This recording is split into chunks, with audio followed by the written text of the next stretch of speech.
Que tout le monde était pendu aux lèvres d'Hatem Ben Arfa. Nous attendions avec impatience sa réaction et savoir ce qu'il pensait du départ de son ancien de son ancien président. Et je suis d'autant plus à l'aise, moi, aujourd'hui, étant le procureur et presque le défenseur de Jean-Michel Aulas, de ne pas acquiescer et de ne pas aller dans le sens d'Hatem Ben Arfa, parce que je n'ai pas toujours partagé les avis, les idées et les décisions de Jean-Michel Aulas. Mais je pense que Hatem Ben Arfa ne sait pas ce que l'avenir lui réserve, mais ce qu'il pourrait au moins, ce qui est certain, c'est qu'il aurait pu un peu se pencher sur le passé, parce que l'histoire, ça fait aussi partie d'un club. Et je pense qu'il ne sait absolument pas où était le club de l'Olympique lyonnais lorsque Jean-Michel Aulas est arrivé, qu'il ne sait rien de ce que Jean-Michel Aulas a fait, que pour lui, c'est de l'indifférence au total, et c'est pire que tout. Ce garçon-là a le droit de s'exprimer, il a le droit, effectivement, de dire que Jean-Michel Aulas ne manquera pas au football français, mais il n'a pas le droit d'insulter quelqu'un qui lui a tout donné pour... j'ai dû rater des mots, alors. Tu peux me lire le tweet Alors, oui, je peux le répéter. Tu ne manqueras pas au football français. Donc, c'est-à-dire que c'est un piètre... Non, mais enfin, il y a... tu veux, il y a quelquefois, il y a des gens qui mettent le cursus sur des insultes très, très haut. Tant que tu ne mets pas des gros mots, ce n'est pas insultant. Moi, en fait, quand on dit de quelqu'un qui a travaillé, qui a réussi, qui a parfois échoué, mais qui en tout cas a bâti quelque chose qui ne laissera pas une trace et qui ne manquera pas au football français, je pense que c'est cracher sur tout ce qui a été fait par Jean-Michel Aulas, de bien et de moins bien. Parce que il y a du moins bien. Bon, donc il a peut-être un petit peu oui, parce que Jérôme. Non, oui, parce que cher maître, non, parce que cher maître Roten, non, parce que cher maître Roten, quand vous faites quelque chose et quand vous faites souvent quelque chose, c'est sûr que quand vous faites rien. C'est sûr que quand vous faites rien, vous ne faites ni rien de bien, ni rien de mal. Ça, c'est sûr. Mais quand vous faites quelque chose, il vous arrive de faire souvent des choses bien, et il vous arrive parfois de faire des choses moins bien, ou en tout cas même mal. Et je pense que dans la balance de Jean-Michel Aulas, entre ce qu'il a fait de bien et ce qu'il a fait de mal, je trouve que la réaction de Hatem Ben Arfa est petite, elle est à l'image du joueur qu'il a été, c'est-à-dire un petit joueur. Parole à la défense, maître. C'est une attaque perso, là. Je n'irai pas sur. C'est une attaque perso. Hein. On appelle ça un revers. Mais bon. On appelle ça un revers. Écoutez, là, est inexact, l'analyse, je sais pas. Là on ne parle pas du joueur en activité. Hein. De toute façon, il ne l'est plus. Il n'a jamais été en activité. Il est là. L'autre question, c'est est-ce que lui, il manque au football ? Il est tranquille. Oui, mais sauf qu'il a le droit de donner, je pense qu'il est assez légitime pour donner un avis sur le football français. On a le droit de ne pas être d'accord avec ce qu'il dit. Exactement. Mais par contre, on a aussi le droit. Sur la gestion d'un club et des affaires, je ne sais pas s'il est si légitime que ça. Non, mais excuse-moi, il est légitime. Il a joué au football de haut niveau dans des grands clubs. Alors après qu'il ait marqué l'histoire positivement ou négativement, oui, dans des grands clubs. Il a commencé par Lyon et il a joué à Marseille, il a joué à Paris. Non, à Marseille, il était intermittent du spectacle. Il a joué à Paris. Il a joué quand même. Donc il est champion de France. Il est champion de France à Marseille. À Paris, il a signé. Il est champion de France. Bon, écoute. Après, peu importe. Je suis pas en train de faire le palmarès d'Hatem et de dire ça a été un grand joueur. Pour moi, il est légitime pour parler sur des gens, des dirigeants qui prennent leur retraite, de rendre un hommage ou pas. Et en fait, j'ai l'impression que quand il y a quelqu'un qui s'arrête, que ça soit Jean-Michel Aulas ou d'autres, ou quelqu'un qui est décédé, malheureusement, à chaque fois... Vous m'avez vu, maître Roten, Attends, laissez-moi parler. Faire l'éloge de Noël Le Graët quand il est parti. Je vous ai laissé parler.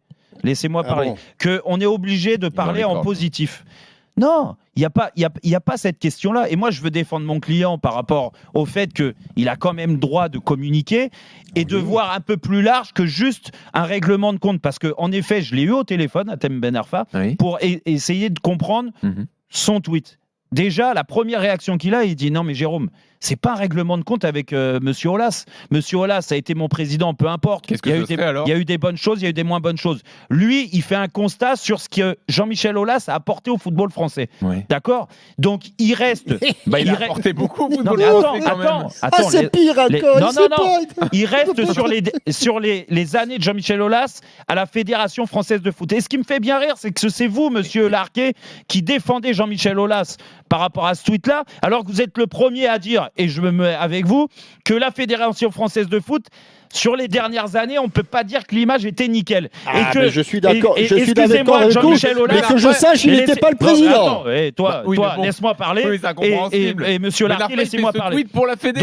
Donc, non, mais quand même. Non, mais c'est pas parce qu'aujourd'hui il a pris du recul et qu'il n'est pas amoureux du foot. C'est un amoureux du football. Donc il a le droit de reconnaître une chose, c'est que... un amoureux du football. C'est lui qui a dit que s'il n'avait pas été professionnel, il aurait arrêté le football. Et c'est un amoureux du football, Hatem Ben Arfa. Écoute, moi, je pense qu'il a le droit, il est légitime encore une fois de dire ce qu'il a envie de dire. À l'arrivée, pour moi, ce propos-là, il n'est pas irrespectueux, il n'est pas insultant. Il a juste donné son avis sur le football français, sur ce qu'il a fait avec Noël Le Graët, parce que malheureusement, Monsieur Aulas était proche. Il a cautionné beaucoup trop de choses avec Noël Le Graët, et il n'a pas démissionné pour autant. Donc, il est aussi responsable de l'image que Noël Le Graët a envoyée depuis X mois dans le football français. Et c'est vrai que la carrière de Jean-Michel Aulas, c'est la carrière si ça l'a choqué, il a le droit de le dire. Et encore une fois, il pose une question. Lui, il a cet avis-là. Peut-être que c'est pas l'avis de Monsieur Larquet. Il pose pas une question. Si, il pose une question. Non, c'est une affirmation. Non, mais il ne manquera pas. Il ne manquera pas. Alors, je précise quand même, on peut le dire à Hatem Ben Arfa, il est toujours au COMEX de la Fédé. Il n'a pas quitté son poste à ce niveau-là. Donc Hatem Ben Arfa ne doit pas dormir. Parce que c'est ça le problème. Et peut-être qu'il s'est trouvé une conscience de ce côté-là. Il explique que c'est le COMEX de la fédération. En tout cas, il est bienvenu en direct à Hatem Ben Arfa. On va laisser la parole au juge. Voilà. Et je finirai juste là-dessus. C'est que Hatem a fait donc ce tweet-là. Mais j'ai pas eu l'impression qu'il y ait beaucoup d'hommages positifs d'anciens Lyonnais qui l'ont eu. Des légendes lyonnaises. Pourquoi ces légendes-là? Il y en a eu pas mal quand même. Non, pas eu tant que ça. Mais pourquoi certaines légendes qui ont vraiment marqué l'histoire de ce club n'ont pas encore communiqué? Posez-vous la question. Est-ce que Monsieur Aulas a toujours fait les choses comme elles étaient, ses anciens entraîneurs, ses anciens joueurs qui lui ont fait gagner, ses anciens capitaines qui lui ont fait gagner des titres. Il y a eu quand même pas mal d'hommages. Sidney Govou, non, mais d'accord, ok, il y en a eu, mais il y en a certains. Moi, ça m'a marqué. Karim Benzema. Ça m'a marqué. Bon, sur les 7 titres, il n'y en a pas beaucoup. On le condamne à Hatem Ben Arfa ou pas? 10 ans. 10 ans, je lui donne. Non, mais c'est. Disons que moi, ce qui me. 10 ans de quoi? Pas de prison. 10 ans de prison. Ah, bah ouais, minimum. À qui? À Aulas? Non, à Ben Arfa, je trouve ça assez clément, moi, mais vas-y, Lionel. Non, mais ce que je ne supporte pas, c'est déjà cette sortie. Tu ne manqueras pas au football français. Mais des deux, lequel va manquer le plus? Lequel a écrit le plus l'histoire du football français? Non, mais c'est pas la question. Bah si, tu ne manqueras pas. Moi, c'est ça. Mais attends, je suis juge, j'ai le droit de lui, juger. il n'est pas dedans, donc... Non, mais laisse finir le juge. Il est pas dedans. Bien sûr qu'il est dedans. Il avait toutes les possibilités de pouvoir écrire l'histoire du football français. Monsieur Aulas a été le premier président à lui donner les capacités, en tout cas, les possibilités d'exprimer ses capacités. Et ça a été le premier. Et je pense qu'Hatem l'a oublié. Hatem l'a oublié. Et que lorsque on t'a donné quand même la possibilité de le faire, après, je pense qu'entre les deux, il y en a un qui sait plus s'aborder que l'autre, et c'est Hatem. Victoire de Jean-Michel. Oui. Pour m'arrêter là.